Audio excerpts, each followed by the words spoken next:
Just realize because it. I we can. apologize. No, it's all The good. thunder is mine.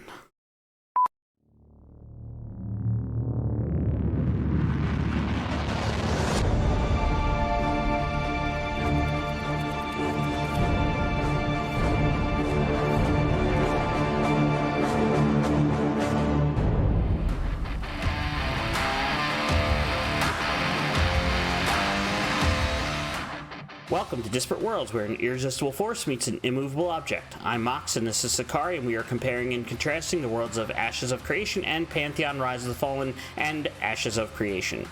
It still sounds weird. It does. Should I reread We didn't it? correct it. Yeah, we didn't correct it at all, and you're going to find out why here in a moment. Exactly. Well, we're wearing the same thing. You're still right. You're still red, and I'm still, wearing a Star Wars shirt. Yeah, well, hey, you don't know my shirt's on. Maybe your shirt's still the same one. Hello to you, friends. Good as always to have you with us. I think Mox kind of stole my joke for this episode. I was going to say, welcome to another episode of Disparate Worlds, where we wear exactly the same shirts as the last episode. I didn't even realize it. I apologize. No, it's all good. The thunder is mine. Yeah, so hey, why are we wearing the same shirts? Well, because we are recording this exact segment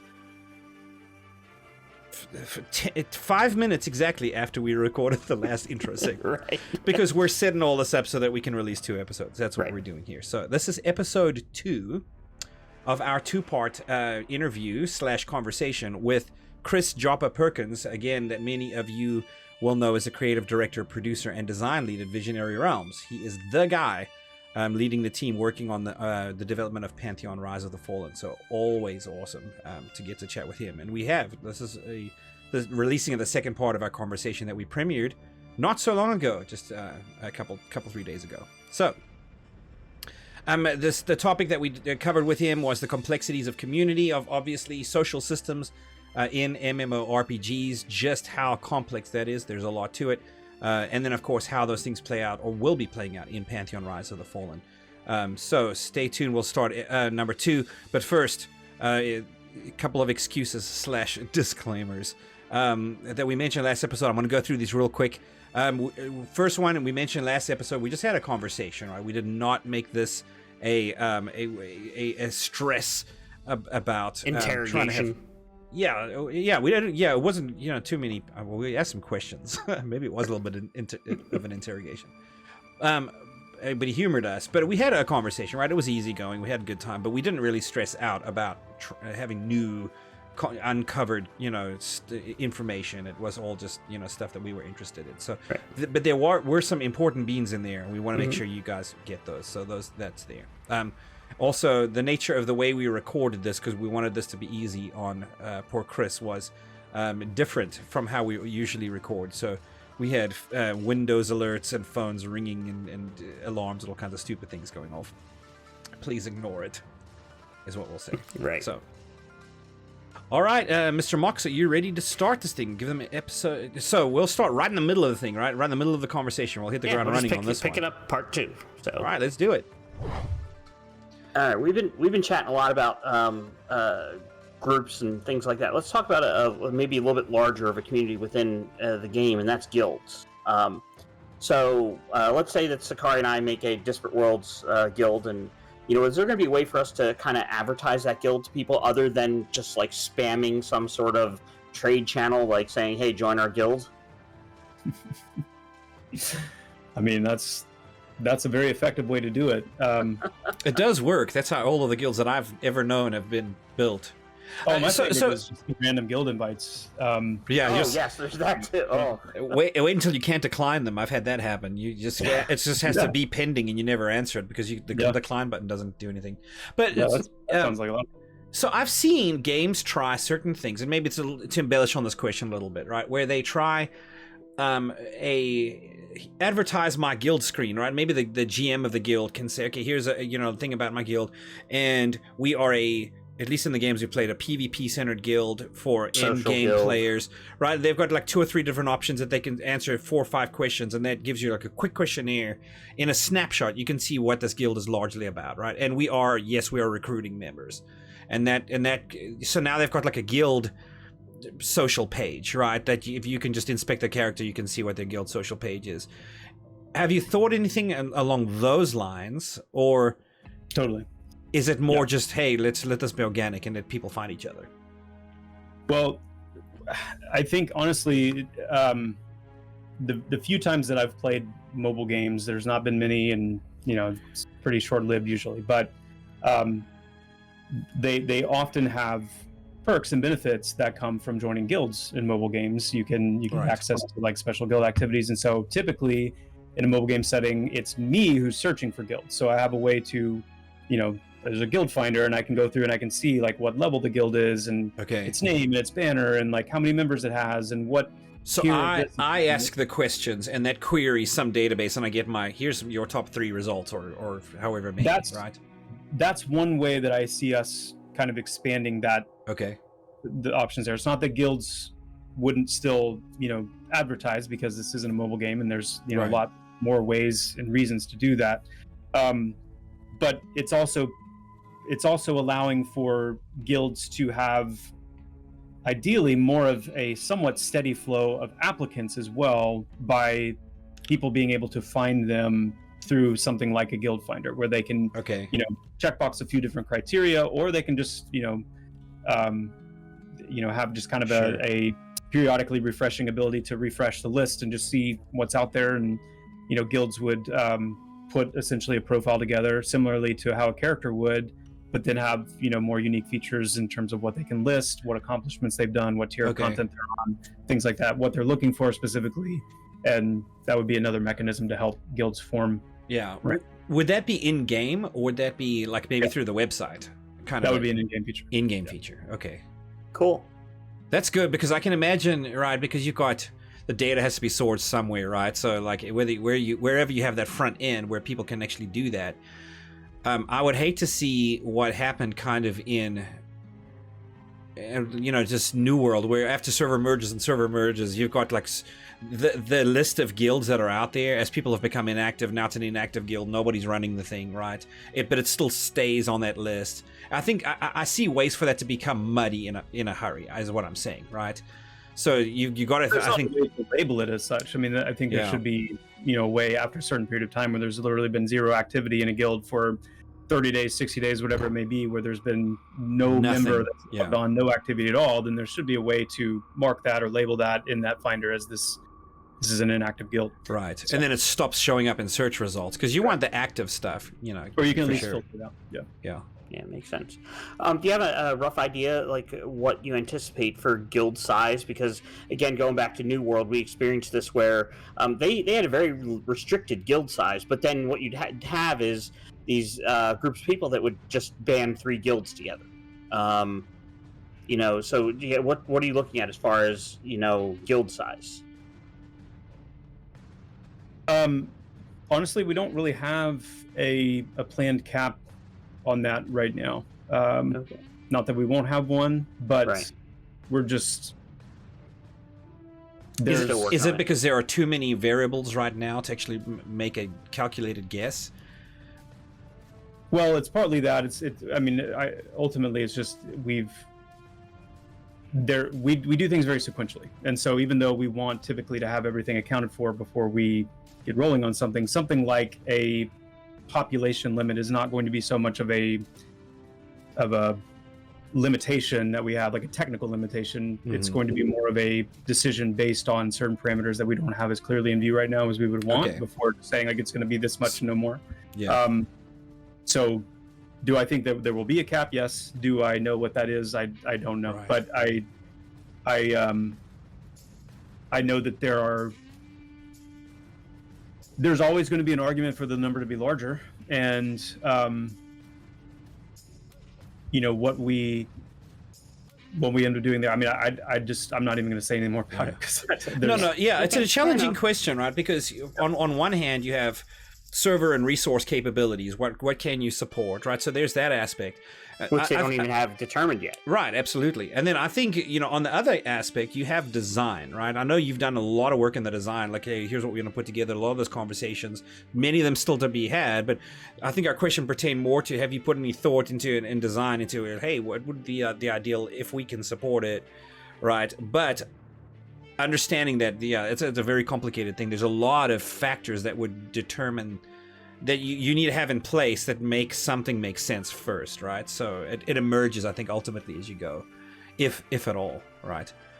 Because one of the things that we saw was players just cheesing the system, and I would, you learn so many lessons about how you don't want the world to be based on things that you don't like when you've lived them, right? So we saw like a guild cap of 100, so they would spin off one person to go start a sister guild, right, or the junior guild, and that's how they do it. They have junior guilds, like a feeder guild into the main guild where it's all end game people. They come up with these ways to link them together, but they're not, right? And then one completely devoid of people, but they need that guild to, like in New World it was like owning territories, right? So it's like a shell company to own a territory that they would move all of their people into when it was time to go fight the war, and then move them all back. So people cheese the system to get around those, right. Sometimes it's just not worth the cap, so I was wondering. Yeah, I mean, the alternative though is that if you don't cap guilds, then you run into situations where guilds become so large, they become so massive that when you look at a game like Pantheon and you look at now, things like limited instancing and other things, I mean, that's one of the reasons why we've made peace with some of that, is because it just, there has to be a way for people to have some kind of a way to plan right how they're going to be able to play the game with the things that they're most wanting to target. And there needs to be, and the hope is that in doing so, there will be less incentive for guilds to monopolize and grow, to these gigantic amounts. So is there a world in which we may not end up having a guild cap? I mean, I'm not saying that's not possible and that's not necessarily on the table, but when you look at, the predominant activity in Pantheon, at least in a PvE sense, consisting around, at most 24 or 30 person raids, and you look at a 200, 300 person guild, it should players have the freedom to do that? Should guilds have the freedom to grow to that size and then manage like how they handle loot distribution and rosters that are able to show up and be part of different content? I mean, ultimately, yeah, player sovereignty is a big part of the equation for us. But the desire, or at least the thing that motivates for there to be limits in place, even though there's ways to cheese that, those ways of cheesing it comes with extra burden of organization and communication and like kind of absolutely it's harder, and so it's just a measure to keep guilds from over monopolizing the content on their servers, which may or may not prove to be an issue for us, which is again one reason why we haven't gone as far as to fully nail that down yet. Okay. Makes sense. I know we keep asking questions about something that there's not really an answer to, so we apologize. That's it's just a fascinating topic to me. Like, how do you try to understand that, and come to terms of what necessarily are the features or the aspects of the game that contribute to that decision, whatever that may happen. And where does it fall in the order of operations? Yeah, absolutely. Right. It sounds like it's going to be a lot later on, so it's fun to learn about. But when we do get to that point where it has moved into the forefront of consideration and the work that we're doing, then we're going to need people with passionate opinions and experiences, helping to kind of feed into and shape some of that, because it is, it's an interesting thing, because developers, designers, especially like you guys, are looking to us to make a game that on its merits of the game and the design and the content and things like that it's fun and it's something that you're incentivized to want to play. These kinds of social dynamics, they're not always necessarily connected in the mind of a designer or in the mind of even a developer, in the sense that it's always good to listen to your player base. It's always good to know what to listen to and what not to listen to and how much.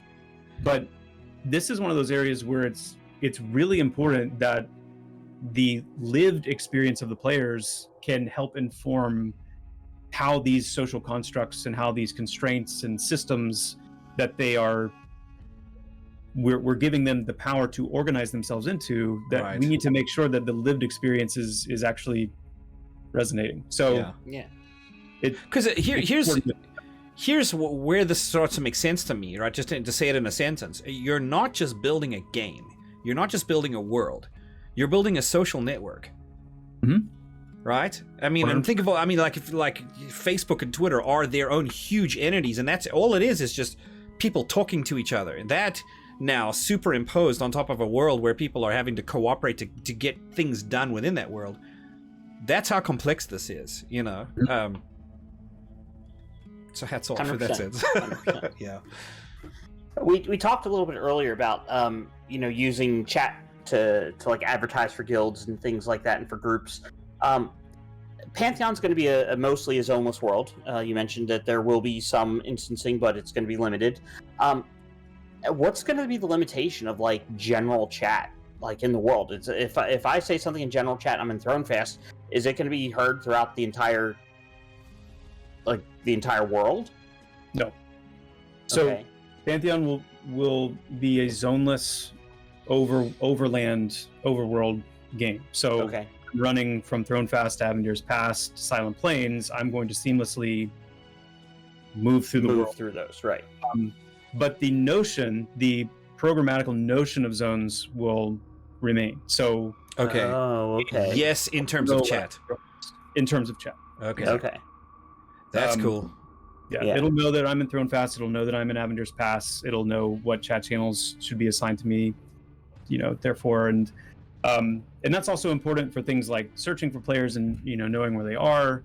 And it's also important for, to some degree, for just leaning into the map system and how some of those elements are going to work with, uncovering areas within specific zones, having maps for specific zones, and... Oh, wait. Maps? I thought maps were not going to be a thing. So, mini-maps are not going to be a thing. Right. Overland maps and kind of the top-down maps we do plan to have. Okay. Now, those are going to be... There's... I'm not going to go into too much detail here because I think we're... It's not going to be Google Maps. Planning on... No, it's not going to be Google Maps. It'll be because then you're building Google on top of the social network. Right? Yeah. We're aiming small. No, it'll be a fog of war driven map that will allow you to kind of open up a sense of getting a why is the word escaping me? Terrain, like the terrain around you, and landmarks. So there will be limited landmarks. Okay. Some of them, like you in topography. Example, you might have a depiction of where Thronefast is. You might have a depiction of where Avelia is, and there may be some other kind of like a village or something, structures and things that kind of give you a sense. But the idea also is to be able to unlock more of that map's effectiveness, and that's one of the areas where we want to lean into reputation and the need to build up certain forms of reputation with NPCs through tasks and various things, because being able to gain access to better maps of a particular area is going to give you more detail. It's going to give you more. That's really cool. That is cool. So the more you adventure and explore and do quests in an area, the more you're going to know. Yep. And the more detailed your map gets. Google Maps, but yeah, it will unlock. So what I like higher quality maps that'll give you more detail. So I'm an explorer, right? Like exploration is by far. I love like procedurally generated worlds in other games, right? Because you never know what you're up against, and you go find things, and just looking around and cartography is huge to me. I love doing that, right? And the ability to advance and to make a better map by more detailed, more thorough exploration is cool. It gives me a whole function in the game, right? Just to be a cartographer that does the work on that is very cool. That's a complete aside, but you caught my mine too. Like my excitement, because I know that some of the test players have made maps of the areas we've been playing in.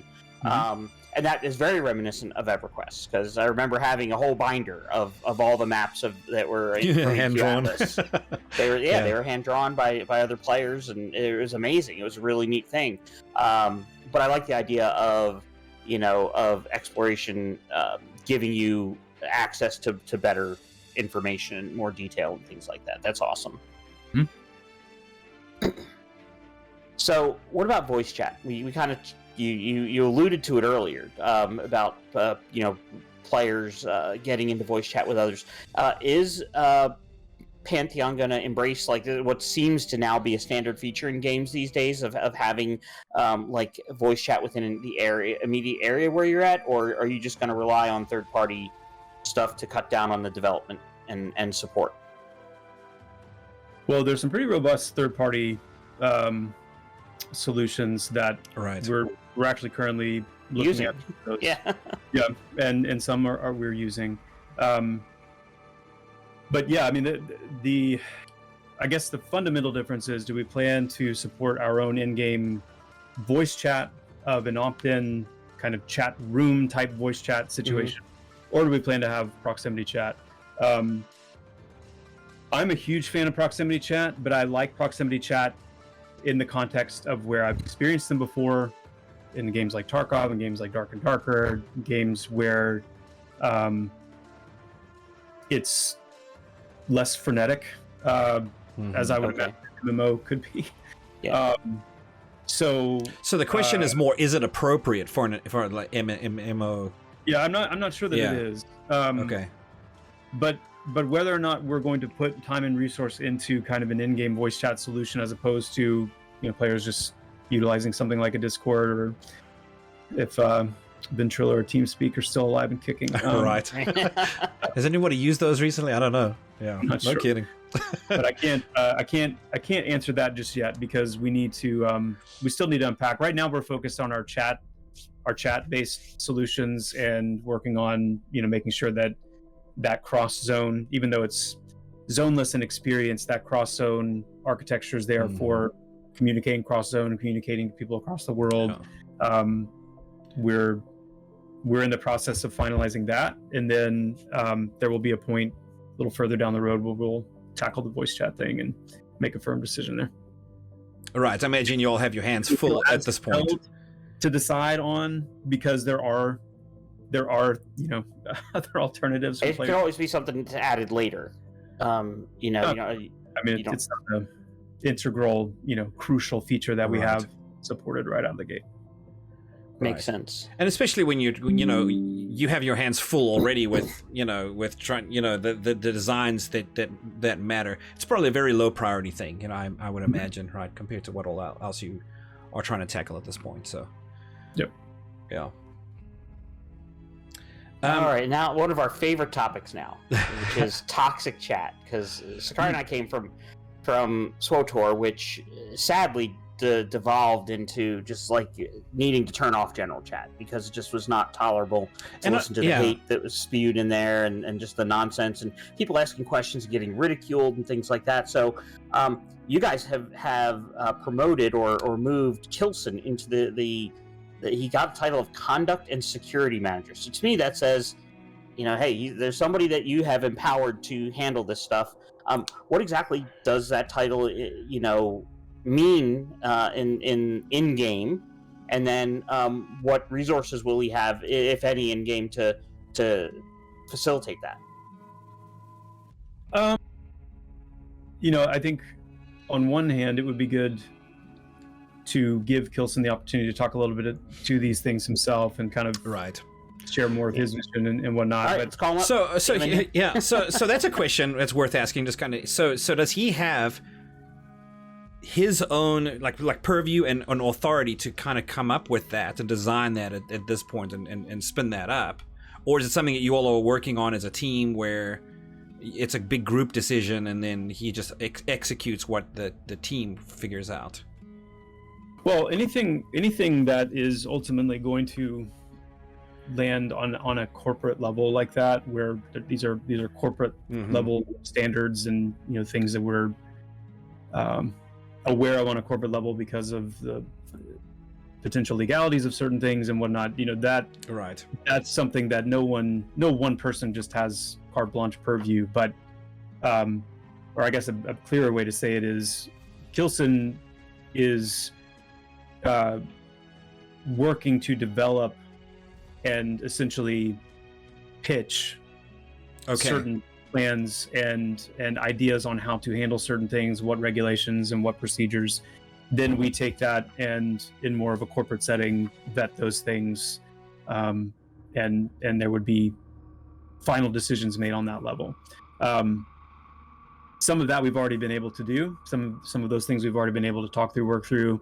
Some things we actually have an upcoming meeting on my calendar this week for naming and just drilling down on like naming conventions and how we want to handle that. And that's something that, obviously Killstone will be a part of as well. I love the fact that you're going to have some rules about naming, because that's like I hate walking across the world and seeing like Big Butt 22, like Yeah. I don't want to see that stuff. I don't either. Yeah. Either. Yeah. So,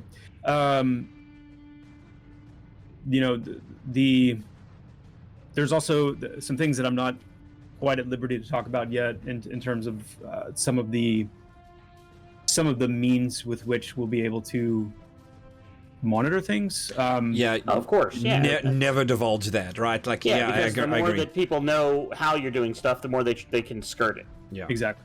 But it's something we take very seriously. I mean, obviously, we wouldn't have set aside a role dedicated to that stuff. We didn't take it seriously, understand the seriousness of it. We want Pantheon ultimately to be a safe place for people to play. Some of this stuff is like the Big Butt 22. That's annoying. It's immersion breaking. It is, yeah. Especially from that perspective, yeah. Right, but then there are other things that are serious. There are other things that are, we want Pantheon to be a safe, threatening people and whatnot. Yeah. So it's a very important conglomeration of considerations and tools and things that some we have in place currently, some we're vetting and exploring. But yeah, that's the goal. Yeah. We want it to be safe. And from the perspective of this discussion, I think that it's important, right? Because you want the game to be someplace that people show up, they put their toe in the water, they decide to stick around. They don't get drummed out of town for asking a stupid question, right? Like right. Ridiculed or whatever, because they just don't know. And you want people to be helpful. You want people to be accepting. You want this to be a generally positive place to be, because it kills your game when it's toxic, right? So it's encouraging to me that you already at this juncture have somebody crafting that, right? And you're carefully managing that and keeping things healthy, right? Makes the whole toxic side, or the whole social side of the MMO is well cultivated, right? It is being looked after. It's half of the MMO RPG experience, right? Is the relationships and stuff and keeping them healthy. Because you're looking for a teen rating on this one, and ultimately, like, that's your target. If I remember what I read, that's so. I mean, you want to be comfortable having a 13-year-old read any of this chat, and I think that's important. How? No, that means we can't make people not jerks, right? Yeah. There's a limit to what we can and should do when it comes to, again, an online community. And it's free speech, right? You get some of that, right? To be a jerk, but there are definite lines that cross over from, someone being a jerk to someone being abusive. Yeah. So totally makes sense. Are you going to have in-game GMs and or guides like EverQuest had? For sure. Okay. So guides will be like volunteer, or will these be positions within VR?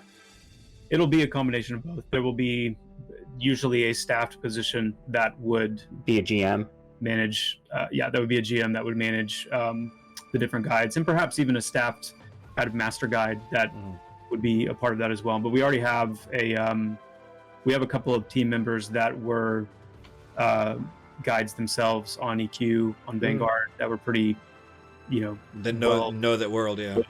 Yeah. So would they be undercover? That's a good question. I don't.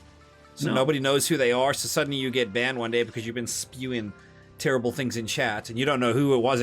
How did they catch me? I don't know. If I remember somebody right, saw you, and they were in EQ. You weren't allowed to play on a server where you were the guide for them, like to prevent any conflict of interest. Conflict of interest, yeah. Oh, sure. So yeah, I mean, I if the question was, what I understood the question to be asking is, will there be like perfect anonymity for a guide or for a GM? And I would say the answer would be no, but in the sense that you typically know who the guides are because you're interacting with them for help and for who different to things. appeal to. Yeah, not kidding. Right, but the ability to go invisible and not be able to be seen through searches and even just being able to see your character on the world or whatever, then they will utilize that as needed. And cool. But yeah. So as a sort of side question to that, here's one: is I saw this happen in the old or Star Wars Galaxies back in the day, right? Where somebody with that ability would jump in and would be a character in order to facilitate some role play event, right? Like say somebody was getting married in game. That's a question, right? Do you allow that? Do you intend to allow that sort of a social system, like marriage between characters, right? But if somebody does a marriage, can you have the King of Thronefast show up, right, to facilitate it? And it's You mean the Queen of Thronefast? Queen, sorry. Yeah, that's okay. She'll. I'm the Ashes guy, so a degree of ignorance. But I mean, there's the ability to do that, right? Just for the sake of one day on the server. I think that kind of thing is cool. That's not not even asking about it. Certainly within our ability to do. Yeah. I think you have to be careful just what kind of expectations you set, and it may not be something we can provide as a service or something in every case, but there could be situations where we do things like that. But certainly having like GM events, having special, staff run kind of events and things like that we're all excited about. One last question in reference to toxic chat and such. As far as, I assume you're going to be able to ignore characters. Like if somebody's annoying me, I can just ignore them to de-escalate and remove myself. Will that ignore be character specific, or will it be account, or will I get to choose, which level it goes? Where does that fall as far as in your brain? Yeah, I would see that ignore being able to be account wide if that's what you feel like you need. I think that would be a reasonable option. It's interesting how many games don't start off with that capability, right? It's a character ignore, and then they just spin up an alt to get around it, right? And then, I mean, if you're needing to de-escalate, if something is at the point where you have to de-escalate that way, then typically you're only going to inflame the situation by ignoring a person, even over silly things. I mean, even I've been harassed is too strong for a word, but even just not responding or declining somebody's group invite sometimes is enough to set somebody off, where they're just wanting to now I'm going to just send you group invites over and over and over again just to make you feel it. And I think harassment is fair. It's a fair word. If that kind of a situation, if it's that easy to have an issue like that, and it's that easy to inflame someone, then I think it makes sense if you're wanting to block somebody to get away from something like that, then it should be account wide. We suffered through SWTOR for years, not like having only character tier ignore, and it was irritating. I do believe they fixed that eventually. It just took them a lot longer than I think they did. I think it took them about 8 years. But right. So there are some features that are worth launching with. Right. And I think that's probably one, right? And I think so. I mean, we asked about server merges and stuff before. Let me just revisit that really quick. Character transfer. Is that something that you all have thought about? On launch, about having the ability to use? Yeah, I'm not going to say it's 100% certain, but I'd say it relatively is so. We definitely have capability, right? The capability is in place, and it's really more of a. We want to be really careful in terms of things that we offer and how we offer those things. Some of that is trying to walk a tight line with things that we could potentially monetize versus not, and where that would come into play. But as far as just the functionality and a willingness and a desire to provide a service like that for players, yes, and we have the capability. How that will manifest is what I can't to be determined, right? Yeah. Right. Sorry, it was on my mind. I wanted to ask that question. So I was looking through our questions too to make sure there wasn't anything pressing here that we missed. That I have to text them later on. Hey, forgot to ask you this. No, I think that kind of wraps it up and covers everything that at least we wanted to. Is there anything else you'd like to say regarding the social aspects of Pantheon, Joppa?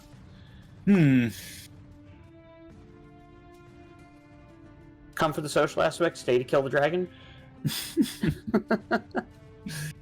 Are there going to be dragons? Oh yeah, All there right. will be dragons for sure. All right, good. As long as it's not like when Mox is the DM and makes it group wipe. I gave you a chance to leave and you didn't. We poked a dragon once in a game of D&D. It did not go well for our team. You don't ever want to poke That's a good rule of thumb. I don't know that I have anything else specifically. I think it's been very thorough. I think anything I would want to resound would just be more of the philosophical kind of goals that we have and what we're wanting to achieve. I think, like I said at the beginning, there has been such a thorough departure away from some of these things that I'm excited to be in a situation where we can be one of the ones intentionally leaning back into these social elements to really give them a chance to be experienced anew and afresh. So I'm thankful for that, and it energizes me.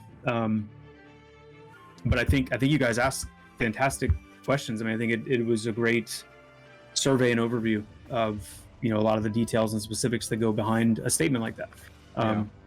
So yeah, I'm good. All I hear is that Job is trying to bring back the mullet. That's what I hear. So. It's under the hat. It's under the tooth. You have no idea. It could be anything under here. Yeah.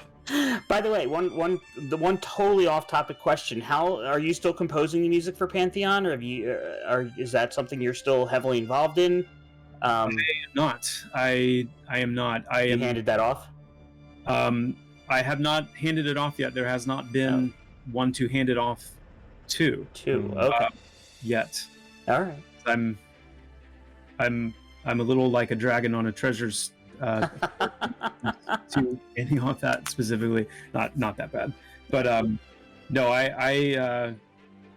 There are a couple of people that I've put feelers out to that I respect and that I think would do a really great job with it.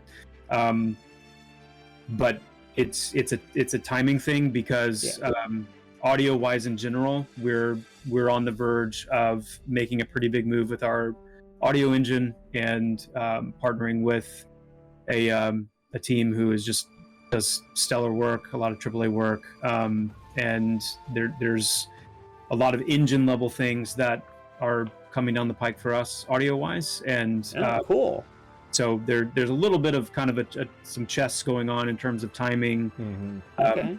But for me personally, I'm thankful to have done that. I mean, that's the whole reason I'm here. So I'm thankful to that season where I was able to make music. I love it. I would love ultimately, even if you're not the one who handles the main bit of it, right? For there to be something or two or three or out there in the world where that's Joppa's mark in the music.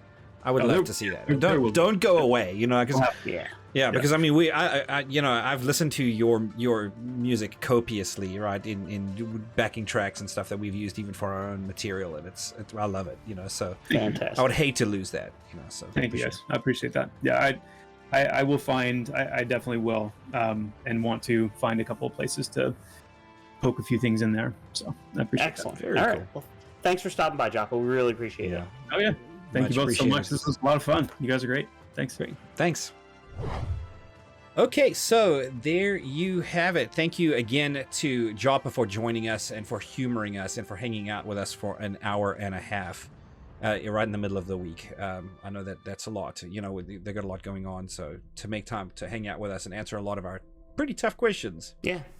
We very much appreciate it. The biggest bean, I thought, at least of that interview, at least between the two parts of them, was the instancing that there will actually be a little bit of it in the game. What do you think of that, Mox? Yeah, even Joppa mentioned off camera, we wrapped up that he when he dropped that, he realized that it may be controversial.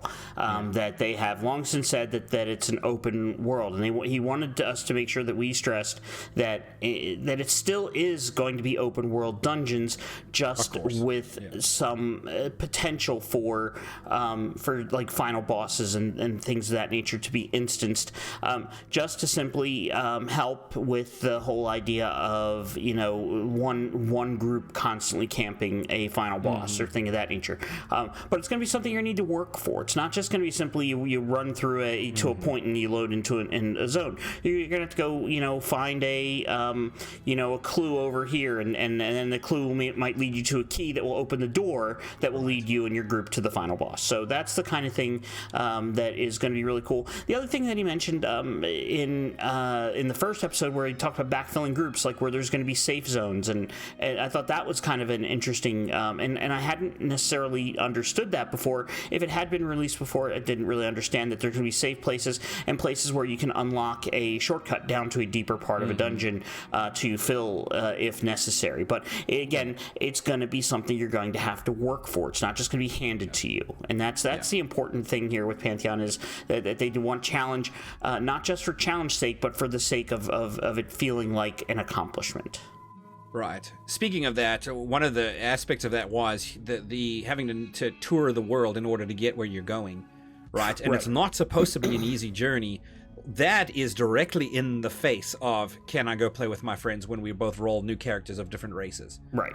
Oh yeah, and the map thing also was kind of neat and big, where he said you're gonna have to explore and adventure and maybe raise your faction area to get a more detailed map, but it still will not be Google Maps. So that's really cool. I like the fact that there will be there will be a map in game, but it's it's going to be something, again, that it will be an accomplishment, not a gift. Yeah, to flesh it out, I think is really cool. I mean, that really caught my attention as an explorer. Yeah, right. Absolutely. I love cartography in games, so definitely. Yeah. So again, cool. Joppa, thank you very much from the bottom of our hearts.